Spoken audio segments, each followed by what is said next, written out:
Todos hemos cometido errores alguna vez. El pueblo de Israel cometió un grave error. Cayó en apostasía y en la idolatría. La reacción de Moisés nos enseña muchísimo de cómo también Jesús intercede por nosotros. Quédate porque hoy vamos a estar estudiando acerca de apostasía e intercesión en Comunidad en Estudio. Bienvenidos.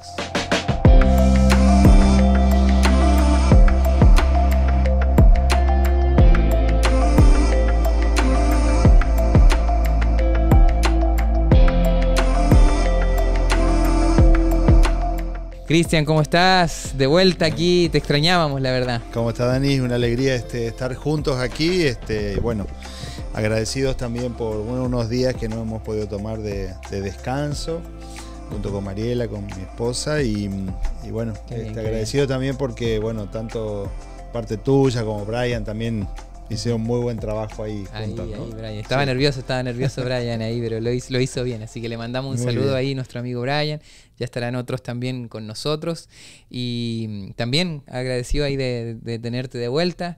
Me alegro que hayan podido ahí disfrutar este tiempo de descanso, ¿no? Y bueno, decirle a todos los que nos siguen, nos escuchan, estamos estudiando esta guía de estudio de la Biblia, estamos ya en las últimas etapas, ¿no? de esta travesía que hemos estado estudiando sobre el Éxodo, y especialmente esta semana se viene un tema bien delicado, bien interesante, y creo que no solamente es un tema que queda en esta historia tan primitiva de la idolatría, de dioses, de oro, de plata, sino que también se traduce mucho a nuestra vida actual, que parece tan alejada de lo que el pueblo vivía, pero si nosotros miramos la raíz de todo, estamos muy cerca de eso también, ¿no? Déjame enviarle saludos claro antes de iniciar con el estudio, el repaso, ¿no? Al doctor Philly. El doctor Philly es un oyente y veedor de toda la semana de esta programación.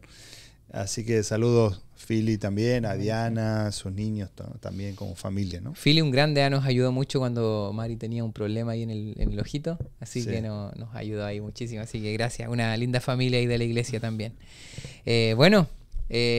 Después de haber saludado ahí y también a todos a los que nos siguen, si quieres también tener que te saludemos personal, déjanos tu saludo, tu nombre, de dónde nos escribes, de dónde nos ves, y vamos a poder también saludarte y ver que nos escuchas, ya nos da mucha alegría. Bien, ¿te parece si comenzamos? Vamos, para adelante. Sí, el texto principal, ¿no? De Éxodo 32 ya es un texto muy, muy fuerte. Lo que vamos a estudiar y lo que estudiamos, ¿no? En esta semana es cómo el pueblo cayó en esto de la idolatría, ¿no? Moisés se había ido por 40 días al monte Sinaí a presencia de Dios, y cuando regresa se encuentra con esto, ¿no? 40 días, tan poquito, y el pueblo cayó en algo tan complejo. Y el texto principal dice: entonces volvió Moisés ante el Señor y le dijo: este pueblo ha cometido un gran pecado, porque se hicieron dioses de oro. Te ruego que perdones su pecado, y si no, ráeme ahora de tu libro que has escrito. Tremendo, ¿no? ¿Qué piensas tú ahí de esta situación y la reacción de Moisés? Trato de imaginarme un poquito a veces como líderes que nos toca trabajar, ¿no? Como líderes espirituales, religiosos dentro de la iglesia, como ministros, claro, a un nivel mucho menor que lo que era Moisés, ¿no? Moisés, siempre decimos, ¿no? Un pueblo de cerca de 2 millones de personas, él liderando la salida de Egipto y sabiendo todo lo que tenía que enfrentar con el pueblo y lo que había significado la liberación, el gozo que significaba la liberación y cómo Dios los había sacado con mano fuerte, poderosa. Y ahora de pronto ante ese pequeño alejamiento, pues unos 40 días, pero no tiene que ver tanto con el tiempo en sí, aunque podríamos decir el tiempo fue un factor importante, porque dice el capítulo 32, versículo 1, dice: viendo el pueblo que Moisés tardaba en descender del monte, se acercaron entonces a Aarón y le dijeron: levántate, haznos dioses que vayan delante de nosotros. Uno de los problemas que los seres humanos tenemos es que siempre queremos identificar o ver algo que nos atraiga para que se transforme en nuestros ídolos, ¿no? Y si bien de pronto nosotros no tenemos tal vez ídolo, porque podemos decir: no, yo no adoro a ninguna imagen así como... como literalmente, ¿no? Como lo hizo el pueblo en aquel momento. O depende de qué religión nosotros provengamos, ¿no? Si provenimos de pronto de la religión mayoritaria, decimos, no, yo no adoro a ninguna estatuilla, no adoro ninguna virgen, no adoro ningún santo, nada, ¿no? Pero como la lección lo presenta a lo largo de esta semana, y ya vamos a ver algunos detalles bien interesantes, toda aquella cosa que pasa a ocupar el lugar de Dios y en la cual a nosotros le prestamos mayor atención, se transforma en un Dios. Aunque sea algo bueno, porque podríamos decir, claro, esos dioses, ese Dios que fue construido allí por Aarón, que fue ese becerro, representaba o era algo parecido a alguno de los dioses que ellos habían visto allí en Egipto.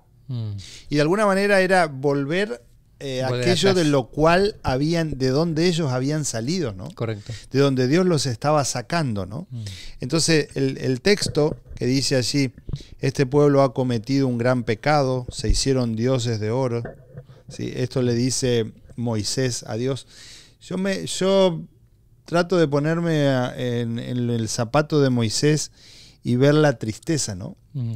Cuando nosotros, bueno, ustedes saben, ya les he dicho anteriormente que estuvimos hace 3 meses, en el mes de junio, estuvimos allí en el monte Sinaí.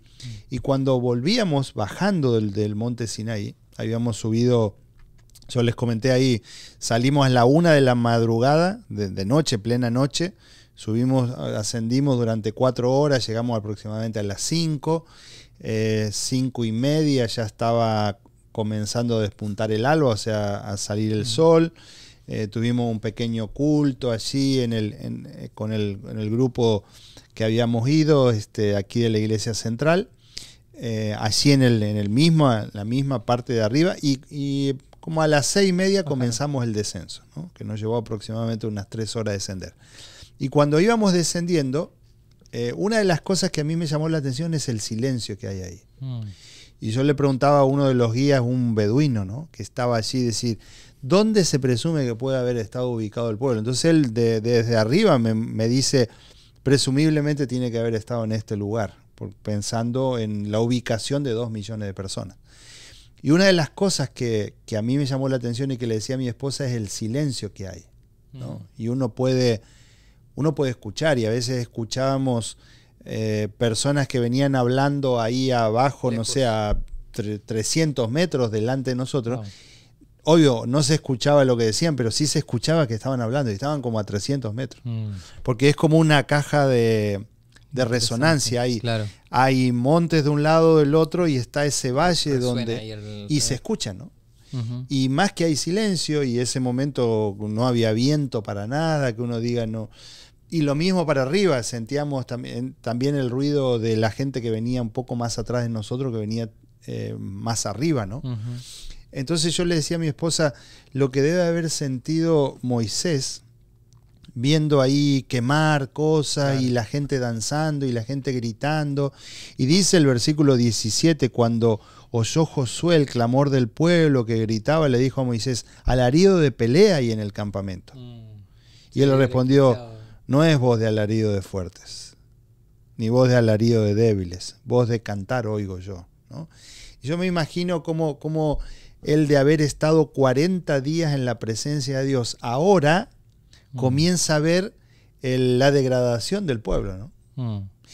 Y a veces nos pasa a nosotros los líderes religiosos que vemos cómo una persona va degradando su vida personal, su vida espiritual, o una familia, ¿no?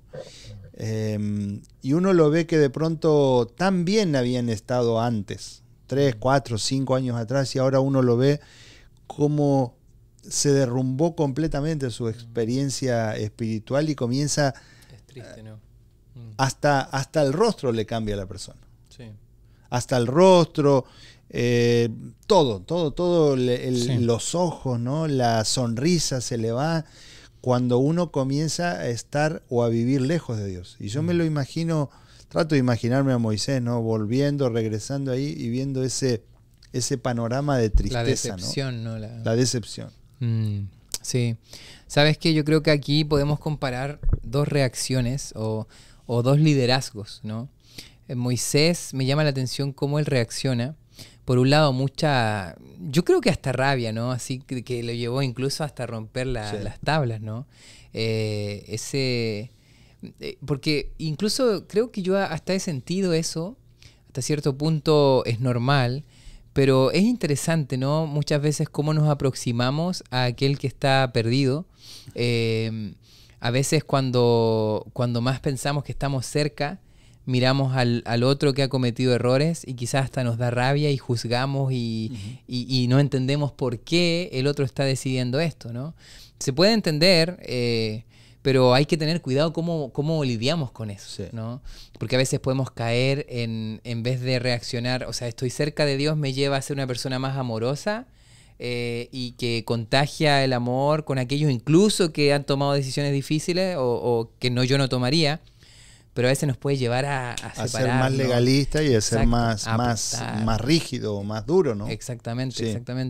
Entonces yo creo que hay que tener un equilibrio ahí entre la reacción de Moisés, pero también Aarón, ¿no? Que Aarón, por otro lado, o sea, él promovió esto, aceptó, cayó en la presión del pueblo. Entonces, ¿cómo ser líderes ahí en el equilibrio, ¿no? Yo creo que hay dos momentos en la experiencia de Moisés. Porque vemos a Moisés reaccionando así con ira. Claro. ¿Sí?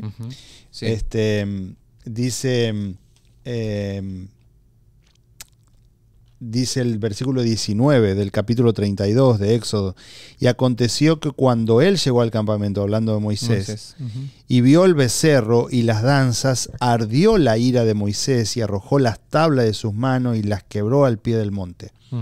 Pero después, lo vemos un poquito más adelante, cuando Dios le dice voy a destruirlo a esto, Moisés, que es el texto, el parte del texto de lo que leímos recién en el versículo de memoria, ¿no?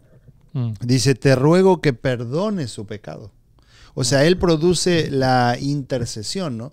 Y casi, por eso siempre decimos que Moisés es una figura típica de Cristo mismo. Un tipo de Cristo, claro. Fíjense a Jesús actuando con los cambistas allí en el templo y tratando de raerlo y sacándolo a los latigazos, ¿no? Ese mismo Jesús que actuaba con tanta paz y tanta tranquilidad cuando venían a hablarle, ¿no? de la mujer pecadora, ¿no? Y de alguna manera escuchaba un predicador estos días que hablaba justamente de ese incidente, ¿no? Jesús trazando líneas o Jesús trazando puentes, estableciendo puentes, ¿no?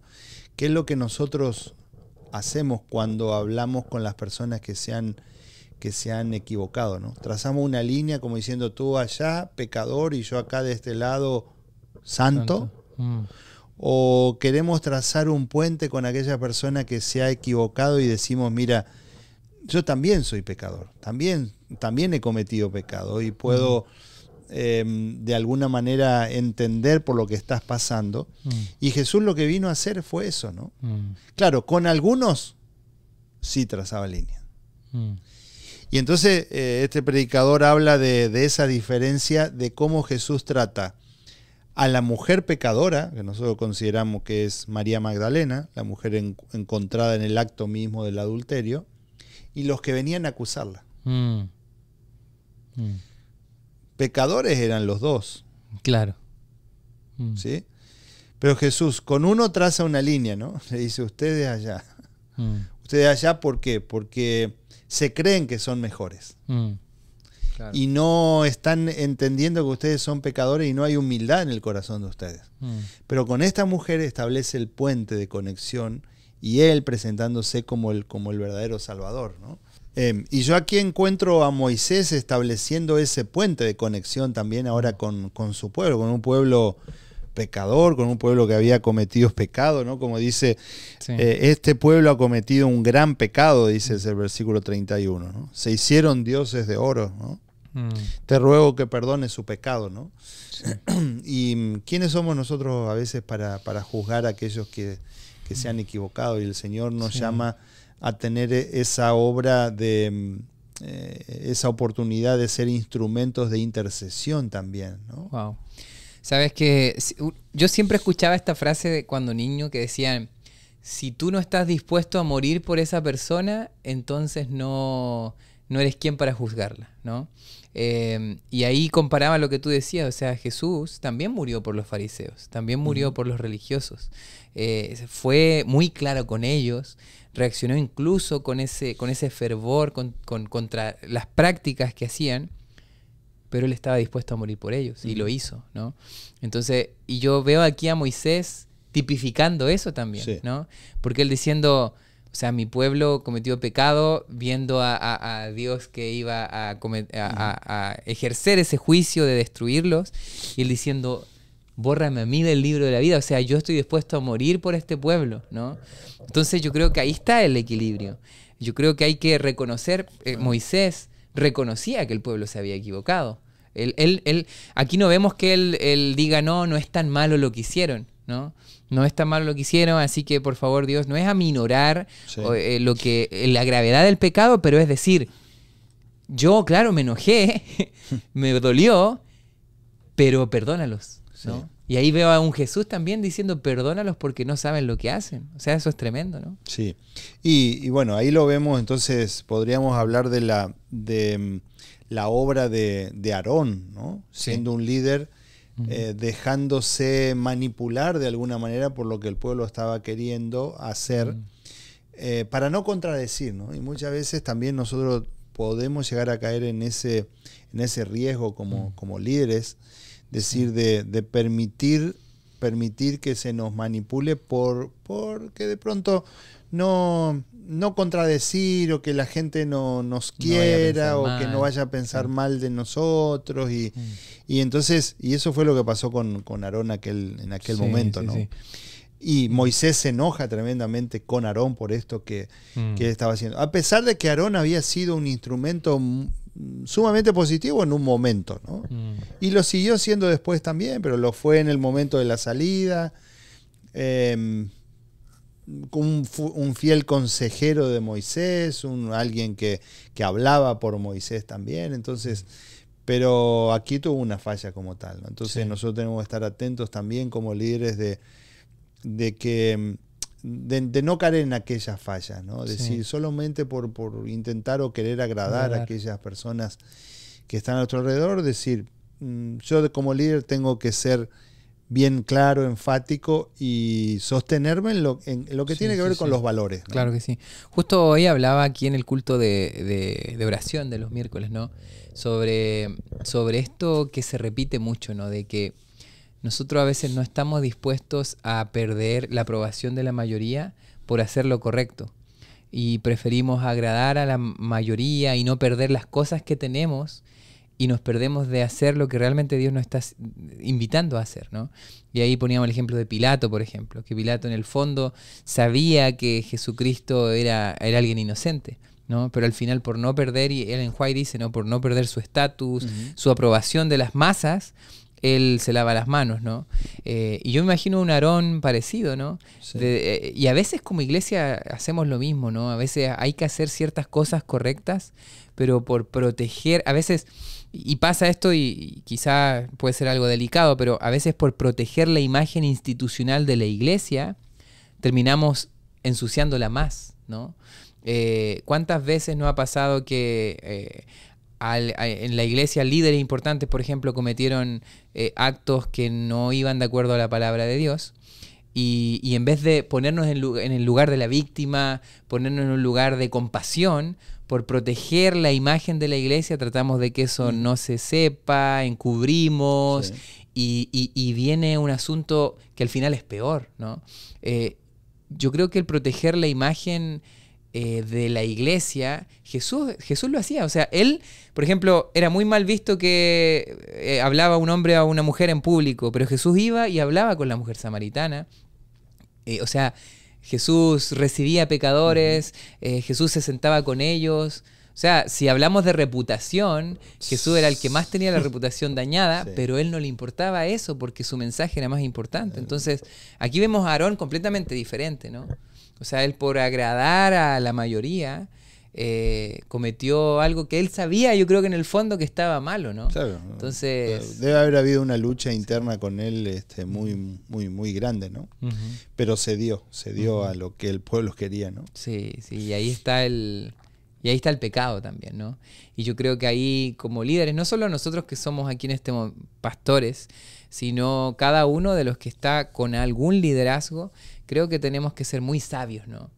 Porque un líder se guía por la voz de Dios y no por la voz de la mayoría o de lo que está de moda o incluso de las tradiciones, ¿no? Porque a veces nosotros pensamos hay que seguir a lo que siempre se hizo y defender eso cuando en realidad quizás Dios nos está mandando a hacer algo diferente, y a veces nosotros, claro, uno puede mirar con amenaza a los que siguen a las tendencias actuales, pero puede ser que estemos cometiendo el mismo error al simplemente seguir tradiciones y no avanzar a lo que Dios quiere que hagamos, ¿no? Yo quiero... Sí, ¿ibas a decir algo? No. Vamos nomás, Sí. seguimos adelante. Quizás entrar ahora al tema, y ya están avanzando los minutos, pero yo veo esto en tres partes, ¿no? El tema del liderazgo de Aarón, por otro lado la intercesión de Moisés, que ya hablamos un poquito, pero ahora quizás hablar del pecado en sí, ¿no? De la idolatría, ¿no? De cómo este pueblo cometió este acto y qué había detrás, ¿no? ¿Será que esto quedó en el pasado? ¿Es algo muy ajeno a nosotros hoy? No, como tú dijiste al principio, ya nadie se construye, tengo oro, me construyo claro, no. un dios animal y lo sirvo. ¿Cómo vemos la idolatría hoy, no? Sí. Una cosa que a mí me pareció interesante es que ellos, dice allá como el versículo 6 del capítulo 32, versículo 6, el versículo 5 dice: viendo esto Aarón edificó un altar delante del becerro, pregonó Aarón y dijo: mañana será fiesta para Jehová. Interesante ese detalle ahí. Digamos, cuando se empiezan a mezclar las cosas. O sea, él sabía que esto era un ídolo que estaba de alguna manera recordando lo que ellos habían visto en la idolatría de Egipto. ¿Sí? Pero se empieza como a entremezclar algo esto, para ¿no? Jehová, claro. El versículo 6 dice: y al día siguiente madrugaron. Dice, capaz que no se levantaban nunca temprano, pero para eso sí. Entonces, a veces el hecho de hacer esfuerzos para estar conectado con cosas que no son adecuadas y no son correctas, y a veces hay personas que hacen esfuerzo para eso. Por ejemplo, decir, venir temprano a la iglesia no puedo porque no, pero cuando hay un partido de soccer, y a mí me encanta el soccer, y es a las 4 de la madrugada por el cambio de horario, por donde se está jugando, ahí nos despertamos temprano, y tiene que ver con esas cosas a veces en sopesar, ¿no? En la balanza, decir, ¿qué es lo que yo estoy pensando? ¿Qué cosa puedo yo darle al Señor y qué cosa yo puedo darle a aquellas cosas que son del mundo, que no están mal? O sea, nadie está diciendo que esté mal mirar un partido de soccer, pero sí, pero o a veces en el día en el cual estamos mirando esas cosas, ¿no? Entonces dice: y al día siguiente madrugaron y ofrecieron holocausto y presentaron ofrendas de paz, y se sentó el pueblo a comer y a beber y se levantó a regocijarse. Entonces, versículo 7 dice: Jehová dijo a Moisés: anda, desciende, porque tu pueblo que sacaste de la tierra de Egipto se ha corrompido, ¿no? Ellos estaban entremezclando cosas que tenían que ver con las prácticas de las fiestas, propiamente las fiestas egipcias, de la idolatría egipcia, con las prácticas religiosas que Dios les había establecido, ¿no? Entonces, cuando empezamos a mezclar eso, se comienza a producir como un entendimiento inadecuado en nuestra mente, ¿no? Y comenzamos a confundir las cosas. Sí. ¿Sí? Entonces, Dios quiere que nosotros seamos claros en cuanto a lo que tiene que ver con nuestra adoración. Y la lección dice allí como en el día martes, ¿no? lo que adoramos en lugar de Cristo hoy, ¿no? Y da una lista bien, el autor de la lección, bien exhaustiva. Bien completa, pero a su vez dice, y la lista no tiene fin, dice, ¿no? Y dice, ¿qué cosas nosotros adoramos en lugar de Cristo hoy, ¿no? Pueden tener diferente apariencia: el orgullo, el egoísmo, el dinero, el poder, el sexo, la comida, la televisión, las drogas, el alcohol, pensamientos impuros, la pornografía, los placeres, el trabajo, los deportes, la familia, los videojuegos, las películas, las compras, las ideas, la política, la música, la posición, los títulos, las calificaciones, etcétera. Dice, y la lista no tiene fin. Hay algunas cosas de estas que son malas, ¿sí? Hablamos del orgullo, hablamos del egoísmo, hablamos de las drogas, del alcohol, de la pornografía, pero hay otras cosas que son buenas. La sexualidad dentro del vínculo matrimonial es bueno, y Dios lo ha mandado como tal para que los seres humanos podamos disfrutar dentro del vínculo matrimonial. La comida, la televisión, el trabajo, los deportes, la familia, las ideas, la música, los títulos, las calificaciones son cosas buenas, pero cuando eso comienza ahora a tomar una mayor preponderancia que nosotros le debemos dar, y cuando nos comienza a separar de Dios, entonces ahí es donde radica el problema, ¿no? Entonces, cuando nosotros tenemos a Cristo, ¿sí? Como centro de nuestra vida, ¿sí? Y a veces hablamos, ¿no?, de las agendas, ¿no? Decir, y algunos dicen, bueno, tenemos a Dios en primer lugar en nuestra agenda. No, nosotros estamos en la agenda de Dios, no nosotros tenemos a Dios en nuestra agenda, ¿no? Pero cuando nosotros tenemos esa relación cercana y prioritaria con Jesucristo, entonces todo se empieza a ordenar. ¿Sí? Yo voy a poder disfrutar de la vida sexual con mi esposa, voy a poder disfrutar del dinero que el Señor me da, voy a poder disfrutar de buena televisión, voy a poder disfrutar de pensamientos no impuros sino pensamientos puros, de los placeres que el Señor me da para que yo pueda disfrutarlo como tal, no placeres en el sentido negativo, ¿sí? Porque Dios quiere que yo tenga una vida placentera, del trabajo, el deporte, de la familia, aún de los videojuegos, ¿no? Es decir, pasar un lindo momento, pero si esas cosas me van a apartar de los pensamientos del Señor, entonces ahí donde hay un problema en el orden que yo le doy a las cosas, ¿no? Sí, sabes que me llama la atención todo lo que estás mencionando, y me recuerda mucho algo que estudié hace un tiempo, que hablaba sobre el attachment, que es como el apego en español, ¿no? Y que él decía que era un pastor que escribía, ¿no?, que cuando las cosas yo estoy atado a ellas, a tal punto que cuando las pierda ya no soy yo, o sea, empiezan esas cosas a tener una influencia en mi identidad, ¿no? Y ahí es donde está el peligro, ¿no? Porque como tú dices, cosas buenas, cuando estoy atado a ellas a tal punto de que, ¿qué pasaría si yo la pierdo? ¿Seguiría siendo yo mismo? Entonces, ahí es donde puede ser que estamos cayendo en idolatría, claro, ¿no? Porque esas cosas, aparte que están ocupando el lugar que tiene Dios, ¿no? Yo estoy aferrado a ellas, y ahí es donde se cambia el orden de las cosas. ¿Yo domino a las cosas o las cosas me dominan a mí? Cuando yo veo que las cosas ya me están dominando a mí y no al revés, entonces entro en un terreno peligroso, ¿no? Lo mismo ahí, esto de la idolatría, interesante, porque ellos crearon algo que lo hicieron su Dios, ¿no? Y es muy interesante porque nosotros a veces podemos estar adorando lo que también creamos, ¿no? Puede ser nuestro trabajo, las cosas que hemos conseguido, las cosas que hemos hecho con nuestras propias manos. Eso se convierte en algo tan importante, claro, que me domina, se convierte en mi Dios, ¿no? Cuando en realidad Dios quiere que nosotros siempre sepamos que somos nosotros la criatura de Dios. O sea, Dios nos creó y nosotros adoramos a nuestro Creador. Pero ahora es como algo completamente distinto, porque nosotros creamos algo y eso nos empieza a dominar a nosotros, ¿no? Entonces, yo creo que aquí hay que tener mucho cuidado y pensar con honestidad. Estoy atado a ciertas cosas. Por ejemplo, yo el otro día pensaba, ¿qué pasaría si si me quitan mi habilidad para tocar guitarra, ¿no? O el piano, ¿no?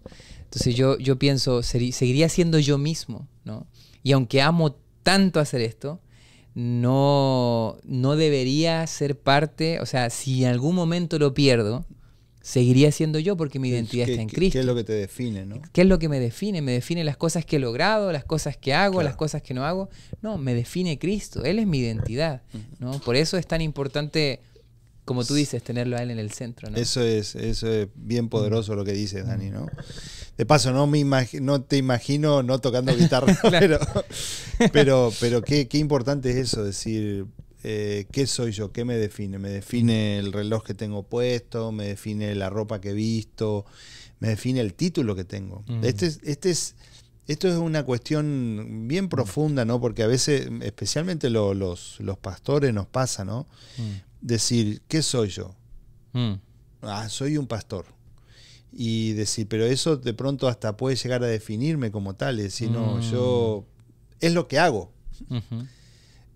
Más allá de que no es una mera profesión, ¿sí? Porque nosotros difícilmente nos podemos sacar el traje de pastor y decir colgarlo en la puerta de nuestra casa porque somos pastores 24/7, ¿no?